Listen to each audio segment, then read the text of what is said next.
Minule teadaolevalt peaksime nüüd laivis olema.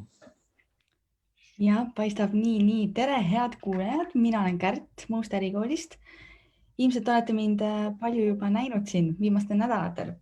Ja mul on tegelikult väga hea meel, et täna me räägime sellisel teemal nagu Google'i SEO. Ehk siis teisisõnu võiks olla otsingumootorite optimeerimine. Ja tänaseks külaliseks, kes valdab seda teemat väga hästi, on meile Marten Saar. Tere, Marten! Tere! Väga meeldiv. Tead, Marten, äkki alustame kohe sellest, et räägid natukene endast, kes sa oled, millega sa tegeled ja kuidas see valdkond on sinuga igapäevaselt seotud. Et kes ma olen, kus ma tulen ja milleks ma kasulik olen? No, umbes nii. Ma siis tegelengi SEO-ga ehk siis veebilehtede optimeerimisega. Alustasin juba tegelikult 13 aastat tagasi, alguses siis ehitades lihtsalt selliseid lihtsamaid veebilehte, mis pididki lihtsalt Google'is hästi välja tulema. Ja ajapikku ma olen siis ka tegelikult endale igasuguseid kliente leidnud. Tänase päeval aitangi nii mõnelgi Eesti startupil tegelikult nii-öelda laias maailmas läbi lüüa. Need on mu põhilised kliendid. Lisaks mul on mõned väiksemad Eesti kliendid, sellised e-poed ja siis mul on jätkuvalt mu enda nii-öelda veebisaidid, mida ma igapäevaselt optimeerin. Ja nendega ma igapäevaselt põhimõtteliselt tegelengi, et siis kliente ma teenindan nii-öelda eelkõige enda sellise agentuuri alt, kus mul on ka 2 partnerit. Meil on nii-öelda WordPressi arendus selle veel lisaks ja sotsiaalmeedia turundus ja siis nii-öelda enda projekte ma teen täitsa nii-öelda 100% üksi. Okei, väga tegus. Teeb see jõuab, jah. Vahel ei jõua ka, aga nii laias laastus. Aga peab jõudma, on ju. Okei, et kuidas sa jõudsid üldse selleni? Ma saan aru, 13 aastat tagasi sa alustasid sellega, see hakkas sulle huvi pakkuma, aga mis ajendas sind sellega tegelema, et ma ei tea, nägid vajadust või mis see oli, mis köitis sind kohe? No nagu vaata missivõistlustel on, et ma tahtsin maailma rahu tuua ja siis ma mõtlesin, mina toon SEO-ga. Aus. Tegelikult päris nii ei olnud, et mul oli selline kuidagi mitte proosaline põhjus, ma tahtsin lihtsalt raha teha. Ja kuna ma kuulsin, et internet selline suur asi on ja seal ilmselt keegi nagu raha teeb kogu aeg, aga ma ei teadnud, kuidas nad teevad. Ehk siis ma hakkasingi tegelikult uurima, kuidas internetis raha teha ja sattusin erinevatesse foorumitesse ja nägin igasuguseid erinevaid võimalusi seal, kuidas inimesed raha tegid, aga üks nendest oligi siis niinimetatud kaasturundus, kus sa siis justkui saadad siis kliente teistele äridele ja selle eest, et nad saadavad seda, siis nad on nõus sulle mingi komisjoni tasu maksma selle eest. Ja üks viise, kuidas sa seda nii-öelda huvitatud külastajaid leiad, ongi SEO, nad on Google'is, nad otsivad seda ja nii-öelda see üks foorum, kus ma siis sattusin, seal õpetati, kuidas seda teha. Et näed, et ehitad veebisaidi, viid selle Google'is ette otsa, saad külastajaid, suunad nad nii-öelda toodetele, millest nad juba olid huvitatud ja teenid sellega raha ja põhimõtteliselt niimoodi see alguse sai. Okei. Ühesõnaga haarasid võimalusest ka kinni, et selles mõttes 13 aastat tagasi isegi ei kujuta ettegi, mis seisus see maastik siis oli. Ta oli väga teistsugune, kui ta praegu on. Okei, aga sa oskad ka niimoodi kohe öelda, mis see võib-olla kõige suurem muudatus on olnud selle 13 aasta jooksul? Kui me räägime näiteks inglisekeelsest otsingust, mis on kõige rohkem muutunud, siis kogu see asi on läinud rohkem nagu suhtlemiseks nii-öelda Google'i botiga. Tähendab seda, et kui sa vanasti näiteks oleksid küsinud, et mis on Most kooli aadress, siis välja oleksid tulnud igasugused veebilehed, mille pealkiri oleks olnud, mis on Most kooli veebiaadress. Tänasel päeval sa saad juba kaardi tulemuse, mis sul ütleb, et see ongi see aadress. Samamoodi näiteks sa küsid, et kui vana on Joe Biden, selle asemel, et saada veebilehti, mis siis ütlevadki pealkirjas, et kui vana on Joe Biden, sa saad kohe vastuse. Et see on nagu rohkem niimoodi suhtlemiseks läinud ja Google'it on nagu raskem ära petta. Et vanasti see käis niimoodi, et sa pidid lihtsalt oma ühte samad märksõna korrutama hästi palju. Siis tänasel päeval sa pigem pead ikkagi kasutajale tegema sellise võimalikult, esiteks sa pead kasutajale andma väga hea vastuse sellele probleemile, mida ta otsib, aga sa pead selle vastuse nii-öelda leidmise või tarbimisega võimalikult lihtsaks tegema. Tähendab seda, et nii-öelda veebilehe kasutatavus peab olema lisaks sellele hea, et seal ka see õige vastus just olemas on. Okei, tead, aga kui me lähmegi nüüd selle kodulehe ja üldse veebilehe e-poe juurde, et okei, kui ma sain nüüd valmis näiteks enda kodulehe, siis kas ma peaks kohe rakendama seda SEO-d oma saidil või kuidas see peaks välja nägema, kas igaüks saab seda nii-öelda kasutada, kas igaüks võiks sellega tegelema hakata oma veebipoe või veebilehe puhul? See on nagu malemängus on ju, et lihtne õppida, aga raske meistriks saada. et see tegelikult tähendab seda, kui sa mane reeglid selgeks saad ja ma räägin siis praegu nendest, kuidas sa nuppe liigutada saad. SEO on sama lihtne. Peamised põhimõtted on sellised, et sa paar tundi loed ja sa tegelikult omad juba nagu üldist arusaamist, mida teha tuleb ja põhimõtteliselt saab igaüks pihta hakata. Ilmselgelt seal on nagu tasemed, kui heaks võib saada ja see, kas sa peaksid ise tegema, sõltub sellest, kui kõvad su konkurendid on. Et väga tihti konkurendid ei tee üldse midagi, see tähendab seda, et kui sa ise natukene juba teed, siis põhimõtteliselt võiks igaüks ise teha. Ja ainuke asi, mis siis tulebki selgeks teha, on see, et need tööriistad, millega justkui saaks siis leida üles otsingumahud, mida inimesed üldse otsivad ja siis mõelda, et milline sinu leht või kuidas oma toodet presenteerida, et inimesele siis oleks su leht kasulik. See tähendab seda, et näiteks kui sa hakkad majutust Tallinnas pakkuma, siis majutus Tallinnas näiteks ongi sinu peamine märksõna, aga sa tegelikult võiksid leida ka kliente sellega, kui sa hoolima sellest, et ise ei ole hotell, aga inimesed otsivad ka hotellid Tallinnas. Sa võiksid justkui kirjutada blogipostituse, võrrelda seal erinevaid hotelle, anda neile mingi hinnang, mis sina arvad, mille pärast on parem, aga ühtlasi seal ka ära mainida, et sina ise oled hotellidele hea alternatiiv, et tulge vaadake ka mind. Aga esimene samm oleks need märksõnad üles leida, mida üldse otsitakse ja välja mõelda siis, et kuidas mis on see soov inimese selle otsingu taga, mida ta tegelikult soovib lahendada ja siis proovida talle see lahendus anda. Aga see, kas tasuks hakata tegelema siis, kui veebileht on valmis, see tihti on võimalik ja kui veebileht on piisavalt paindlikult ehitatud, siis me saame aegamisi kogu aeg uusi sisulehtisid juurde luua. Aga tegelikult ideaalis võiks hoopis SEO tulla esimesena, see esimene märksõna analüüsi ja saidi struktuuri pool ja sait tegelikult tuleks siis ehitada sellele vastavalt. Et väga tihti ongi nii, et sait tehakse valmis, ilus sait, nii edasi, aga siis need teenused, mida seal on reklaamitud, kogu see saidi struktuur, mis on loodud, tegelikult ei võimalda meil edukalt SEO-d teha. Okei, aga need punktid, mis seal võikski olemas olla, kui sa ütled, et okei, teenusest on räägitud seal, aga sa tõid ka välja selle blogi osa, kas kõik need lisaväärtuse siis võiks ka, nagu ma aru saan, seal kohe kajastatud olla? See sõltub jälle sellisest, ärisid on erinevaid, aga nende veebisaidid on erinevad. See kõik taandubki jälle märksõna analüüsile. Kui sinu toodet üldse ei otsita, siis ei ole ka SEO-ga mõtet vaeva näha. Kui sa tuled välja, nagu ütleme, et siin mõned aastad, nüüd vist juba päris palju aastat tagasi, aga näiteks kui Click and Grow tuli välja oma selle automaatse lille kasvataja, kui selle taime kasvatajaga, keegi ei osanud otsida, et automaatne lillepott või midagi sellist. Mis tähendab seda, et kui neid otsingud ei olnud, ilmselt see SEO ei oleks ka pealmine rõhk olnud. Samamoodi siis, kui sa tarnid näiteks Eestisse, tarnid mingid suuri meditsiiniseadmeid, su ainsad kliendid on need haiglad, kes meil siin on. Sa võtad selle telefoni või sa saadad e-maili ja ütled, et vaata, meie oleme see pakkuja ja meil on selline toode. Et ükski haigla juhtkond ilmselt ei tule Eestis otsima, et kes see tarnija justkui on. Ehk siis business to business on ka tihti selline, kus ei ole midagi võita. Aga igasugused e-poed ja asjad, et näiteks kui sa müüd mingid toidulisandid, näiteks D-vitamiini, siis ilmselgelt sul peavad olema need tootelehed olemas kaetud, aga siis sul on väga suur võimalus ka blogis tegelikult võimendada seda, sellepärast seal on alati põhjus, miks inimene näiteks D-vitamiini otsib. Et ta võib olla väsinud, ta tahab immuunsust tugevdada, tal on nõrgad lõud, osteoporoos, kõik on need teemad, mille sa justkui saad ära katta tegelikult, et siis seda nagu võiks teha, kui eeldusel, et ressurssi on. Okei, arusaadav, aga tead, mis see SEO üldse nagu üldiselt annab ettevõtetele, et ma saan aru, nad on püsivad pildis, aga mis väärtust ta tegelikult võib tuua? Võib-olla see ongi... SEO suure tõenäosusega on üks kõige kõrgema konversiooniga kanaleid.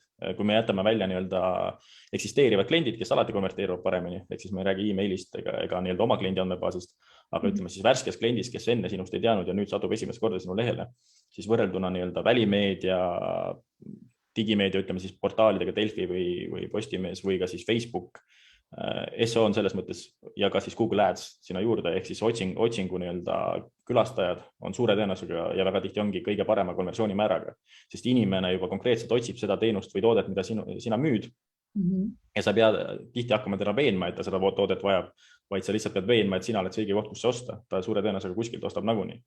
Ja sellepärast ettevõtted võiksidki sellega lihtsalt tegeleda, et see, kui äri tahad kasvatada, siis see on üks parimaid viise, kuidas kliente juurde saada. Okei, aga tead, ma küsin ka siia vahele, et me rääkisime nendest märksõnadest juba, aga kas mingi domeeni nimi võib ka rolli mängida? Näiteks teengi enda, veebilehe kartan.ee. Kas see on hea variant või on parem, kui ma tegelengi näiteks turundusega, panengi lihtsama domeeni nime alla turunduskoolitused.ee. Kas see mängib ka rolli? SEO puhul üksi või me räägime turundusest terviklikult? Pigem SEO puhul. Okei, SEO puhul sa võid alguses väikse boost'i saada. SEO on hästi palju erinevaid signaale ja see on natuke nagu aliase mäng.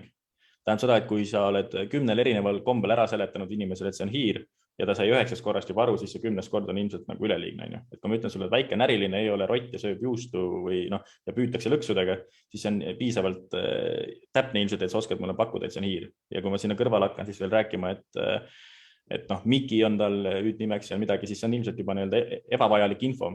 Ja sama asi toimub ka siis tegelikult SEO-s, sul on hästi palju erinevaid signaale. Sul ei ole vaja kõiki signaale ära katta, eeldusel, et su teised signaalid on piisavad. Üheks parimaks signaaliks on lingid kolmandatelt veebisaitidelt. Kui sul on hästi palju linke juba saidile, siis see, mis su domeeni nimi on, et Google saaks aru, milles su sait on, ei ole ilmselt nii oluline.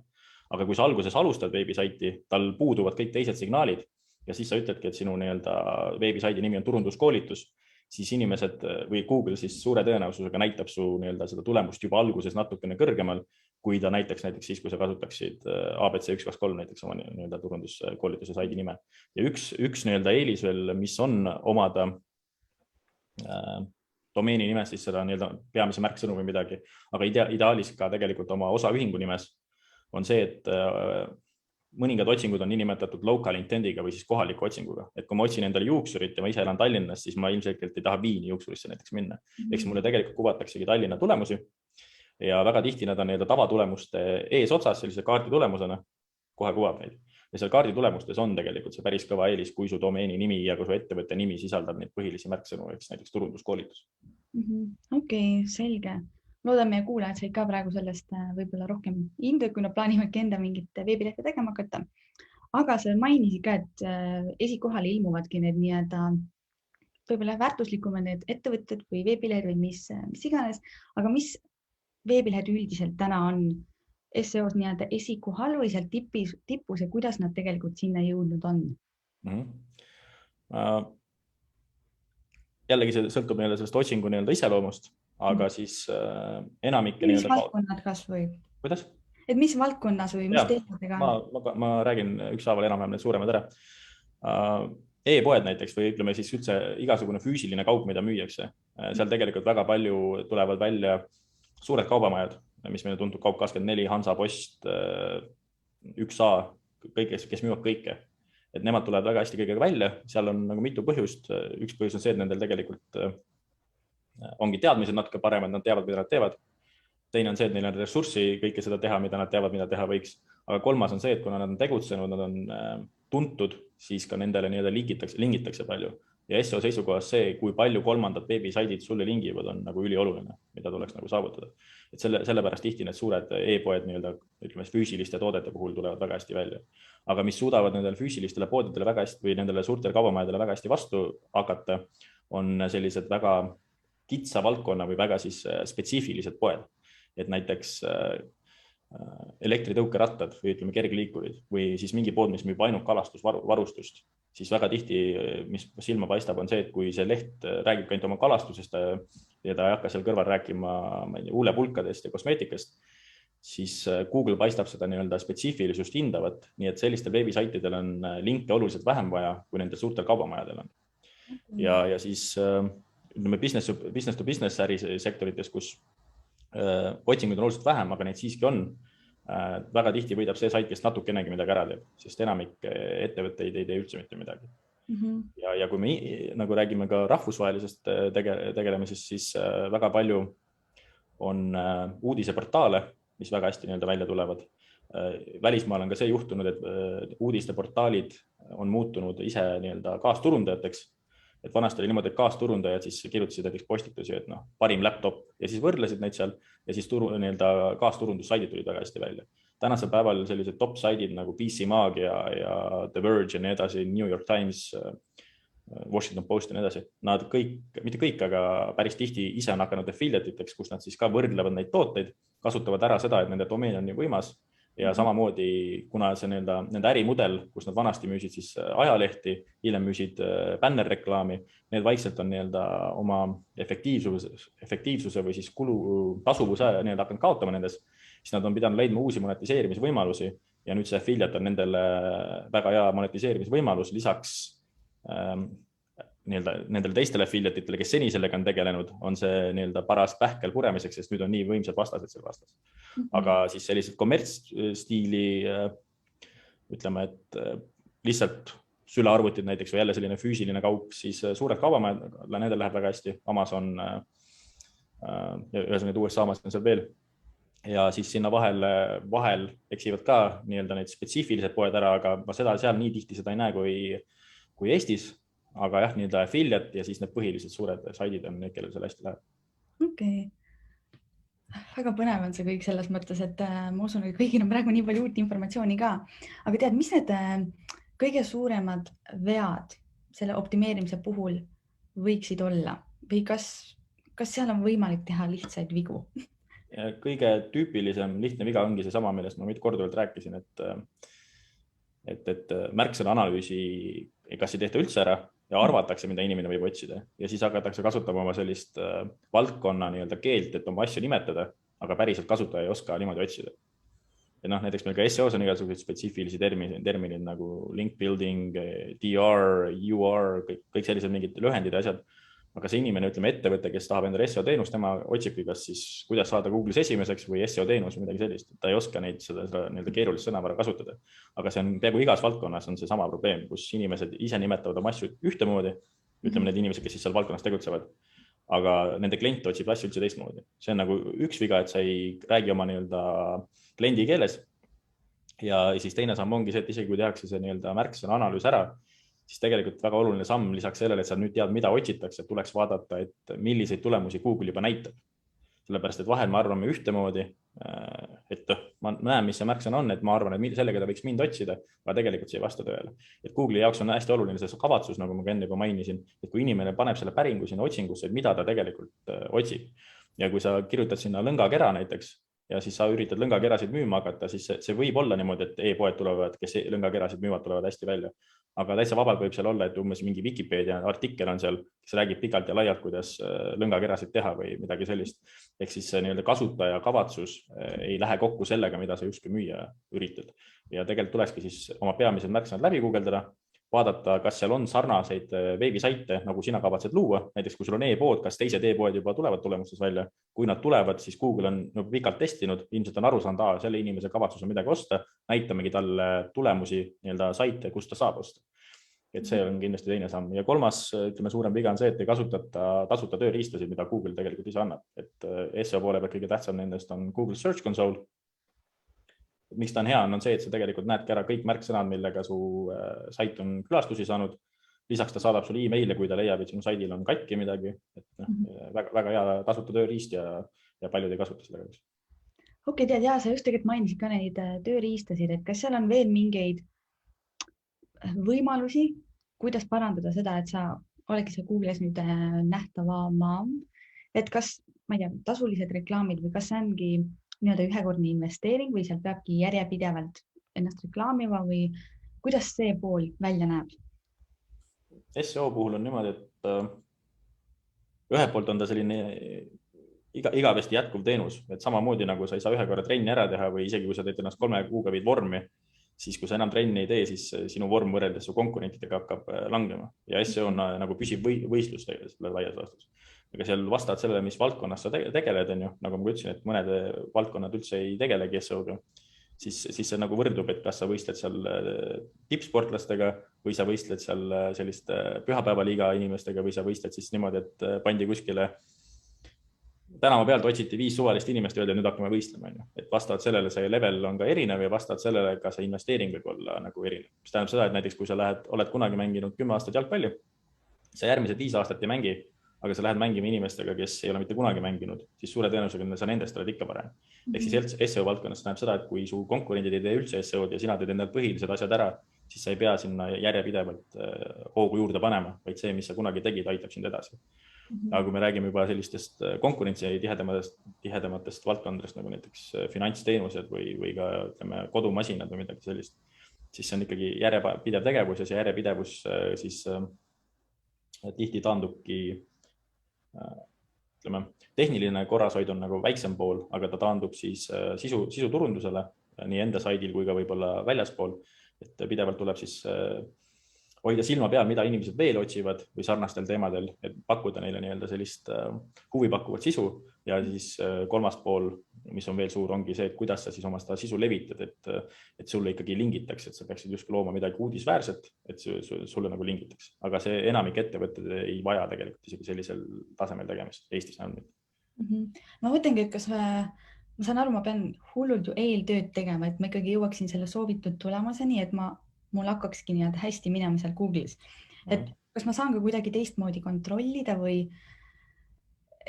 kontrollida, kas ma teen ikka seda õigesti, seda optimeerimist. Et jah, ma võin eeltööd teha, ma võin need märksõnad kirja panna, aga kuidas ma tean, et see töötab või seal ongi siis vaja seda kannatlikkust ja analüüsimist. Jah, seal on sellised nii-öelda kuldsed reeglid, mis ei ole alati kohustuslikud, aga kui sa neid kuldseid reeglid järgid, siis suure tõenäosusega sa teed asju õigesti. Ja kui sul on WordPressi sait, siis on sellised SEO pluginad, mille sa saad tasuta endale nii-öelda saidile külge panna. Kõige kuulsam neist on SEO Yoast, aga siis uutest tulijatest näiteks on Rank Math, mis tegelikult küll inglise keeles, aga annavad sulle tegelikult ette siis mingisuguseid põhitõdesid, mida sa võiksid järgida. No, näiteks ongi, et su pealkirjas peaks ikkagi su põhimärksõna olemas olema, su URL-is peaks su põhimärksõna olemas olema, sa võiksid vähemalt copy's võimalikult vara oma põhimärksõna mainida, sellised kuldreeglid. Nii-öelda tehnilise poole pealt, ütleme, lihtsamatel saitidel ei ole väga palju probleeme ja suuremad saidid, millel on probleeme, see pigem ei ole enam turundaja pärusmaa, see on juba sellise veebiarendaja pärusmaa. Seal on ka nii-öelda tööriistasid, mis aitavad hinnata, kui hästi sul läheb. Mul on see probleem, et ma ise kasutan tasuli, siis ma ei ole päris kindel, milline nendest tasuta hea võiks olla. Aga näiteks SEMrushil peaks olema 30 päeva nii-öelda tasuta prooviperiood või kui neil enam ei ole, siis tegelikult on nendel ka minu teada päris tasuta konto, mis ei võimalda sul kõiki funktsioone kasutada, mida muidu pakuvad, aga nad peaksid minu teada andma sulle saidi auditi ja sa saad ka oma nii-öelda URL-i sinna sisse panna või domeeni aadressi ja siis ta nii-öelda analüüsib seda ja kui ta leiab mingeid suuremaid vigu, siis sa saad sellise hea PDF faili, mis siis need suuremad vead justkui sulle ette ütleb. Osad nendest suurematest vigadest võivad nagu keeruliseks minna, kui inimene ei ole sellise tehnilise jutuga nagu kokku puutunud, siis see oleks pigem parem nagu arendajale anda, et ei korda palun, aga kellel on viitsimist nokkida, siis tegelikult seal midagi müstilist ei ole, kusjuures seal kõik on kõrval ka seletatud, et miks see on halb ja mida võiks nagu justkui teha. Okei, väga hea teada, et tegelikult ma mõtlesingi, et mida ma üldse pean, millega tähendab, ma pean ennast kurssi üldse viima, kui ma alustangi sellise nii-öelda optimeerimisega ja mis need võib-olla paar sammu on, mille ma peaksin läbima. Okei, teen eeltööd, kas seal on veel mingeid nüansse, millele tähelepanu pöörata? Kui see eeltöö ära teha, see on nagu konkurentsilt kõige olulisem, sellepärast, et kui see eeltöö on nagu ära tehtud, siis sa oskad ka seda hinnata, et kas sul on üldse mõtet teha, punkt 1. Kui on mõtet teha, siis mida selle jaoks vaja läheb, näiteks mitu blogiartiklit me kirjutame ja siis sa oskad juba hinnata, kas sa saad ise oma nii-öelda muude tegevuste kõrvalt või võtadki selle oma põhitegevuseks. Kas sa tahad seda ise teha või sa äkki tahad leida kellegi, kes selle sinu eest ära teeb.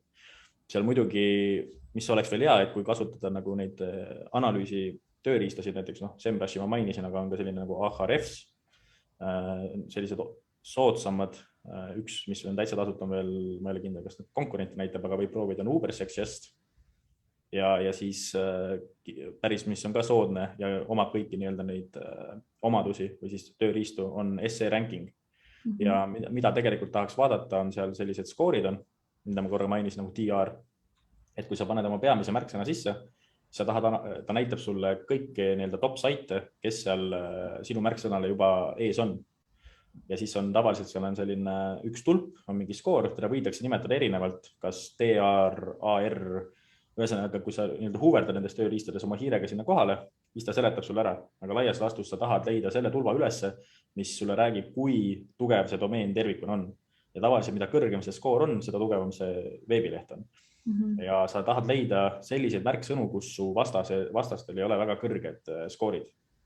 Mida kõrgem on, seda kauem sul ilmselt läheb aega ja lihtsalt nii-öelda kirjutamisega see ilmselt hakkama ei saa, et sa pead leidma ka mingisuguse viisi, kuidas siis neid linke saada, sest see nii-öelda skoor lähebki kõrgemaks vastavalt sellele, kui kolmandad veebisaidid sulle lingivad.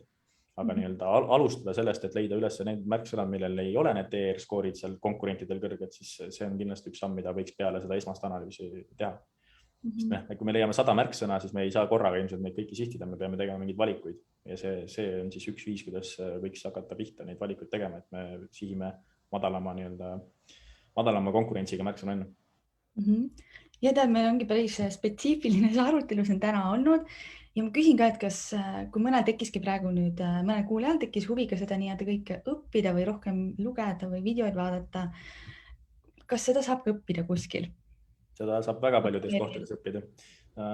Ütleme, kui inglise keelt, alustan tegelikult Eestist, et üks hetk. Läks juhuks kontrollimine. Jaa, ma mõtlen, kas sa ise ka annad koolitusi või käid rääkimas? Pigem niimoodi laiale publikule hetkel ei anna, võib-olla kunagi tulevikus. Aga Eestis koolitab näiteks Priit Kallas, tal on oma raamat on olemas, oma ka kursus minu teada. Kui lihtsalt guugeldada Priit Kallas, siis ta peaks juba välja tulema, aga kui guugeldada Priit Kallas SEO, siis saab eesti keeles saab kindlasti tarbida sellist päris head infot ja nagu laiapõhjalist. Aga siis näiteks, kes inglise keelt oskab, siis inglise keeles tihti on seda infot veel rohkem erinevat, et siis näiteks Ahrefsi blogi. Ahrefs on jälle üks nendest tööriistadest, mida me enamik SEO-sid kasutavad. See on ilmselt kõige populaarsem tasuline SEO tööriist. Ahrefsi blogi on kindlasti hea koht ja selline koht nagu digitimarketing.com, kus siis ütleme, SEO-d saab teha ka seda viisi, mis ei ole seadusega keelatud, aga ta on Google'i tingimuste vastane või siis nagu juhendite vastane. Ja väga tihti SEO-d laveerivad kuskil seal piiri peal, et kas nad teevad kõike by the book või nad siis natukene painutavad reeglid vastavad sellele, et see on tõlgendamise küsimus. Et kui digitimarketing.com, see on selline praktilisem kui Ahrefs selles mõttes, et kui Ahrefs annab sellised baasoskused, siis digitimarketing läheb juba väga praktiliseks ja näitab, kuidas ta mingit olukorda tegelikult on nagu päriselu olukorda on lahendanud. Sealt saaks kindlasti head infot. Eesti keeles on meil olemas internetiturunduse grupp, e-kaubanduse ja internetiturunduse grupp, et kui see Facebooki otsingusse panna ja seal saab filtreerida, tegelikult seal on teemad alajaotused. Üks nendest teemad alajaotustest ongi SEO sama, mis on nagu hashtagid. Et SEO hashtag on, kõik need teemad saab sealt üksipulgi läbi käia, et seal on päris palju arutelu olnud SEO teemadel. Ja tegelikult, kui guugeldada veel, mitte guugeldada, vaid Facebooki panna lihtsalt SEO groups või SEO kas või siis tegelikult tuleb ka seal välismaised gruppe tuleb vastu, kus tegelikult see info liigub juba palju kõrgemal tasemel. Et nagu järk-järgult saab edasi minna järgmistele tasemetele, et õppida saab kindlasti ja ei pea üldse maksma. Ja YouTube'is on ka palju infot tegelikult, aga sealt ma ei oska kedagi konkreetselt aga soovida. Okei, et selles mõttes võimalusi on ju üüratult täna. Et tegelikult need Facebooki grupid on ka võib-olla väga mõnusad, et seal saab ka ju ise sõna sekka öelda või kui tegid mingeid küsimusi, et saab ka seal väga vabalt ju arutelu tekitada. Täpselt nii. Aga teate, meil siin nüüd hakkab see live ka lõppema. Ma küsin ka viimaks, et mida sa soovitad võib-olla algajale, optimeerijale, kui niimoodi võib kutsuda seda inimest. Et üks soovitus, kuidas ta saaks nii-öelda sellega tegutsema hakata või kuidas ta saaks nii-öelda hakkama või et seda kannatust tal püsiks? Praktiseerida tuleb. See on nagu ainuke asi, et see blogide lugemine asi, selles mõttes ilmselt, et sa saad head infot ja sa saad häid mõtteid, aga see on nagu kung fu trenni või karate trenniga, et või boksi. Vahet ei ole ühesõnaga võitluskunstidega. Ma võin lugeda neid Bruce Lee raamatuid ükskõik kui palju tahes, minust ei saa Bruce Lee. Ühesõnaga ma ei õpi mitte ühtegi oskust enda selgeks, kui ma kunagi ei rakenda. Ja see ongi see täpselt sama point, et teooriat tuleb nagu hakata rakendama ja rakendada on selles mõttes väga lihtne, et veebilehe tegemine on tänasel päeval sisuliselt tasuta, et võid endal valida ühe teema välja, mis su hobi on ja hakata pihta, kui sul nagu mingit teist projekti ei ole. Aga väga tihti on nagu enda äri näiteks veebilehte, kus hakata pusima ja päris tihti ma olen näinud inimesi, kes on täitsa nullist alustanud ja enda veebisaidiga ikkagi poole aastaga jõudnud täitsa enda valdkonnas tippu, nii et täitsa tehtud. Okei, ma arvan, et kogemuslood on ka praegu väga hästi, annavad nii-öelda motivatsiooni juurde tegutsema. Ja, aga teete suured tänud sulle ja soovin sulle edu edaspidiseks. Ja head kuulajad, aitäh teile samuti. Ma loodan, et te kirjutasite kõik olulised rakendused ja veebilehed üles, sest et infot tuli väga palju Martenilt. Ja aitäh sulle veel ka, Marten, ja kuulajatega näeme juba järgmises laivis. Tänan kutsumast ja ma tegelikult panen need samad asjad, mis ma mainisin, panen ka nimekirja, et sa saad tegelikult kuskil seal kommentaarid all või kuskil ka siis jagada seda nimekirja nendest töödest. Tead, väga armas, see oleks suurepärane ja ma arvan, meie kuulajad on ka väga rõõmsad selle üle. Väga oli tore. Ja, head aega.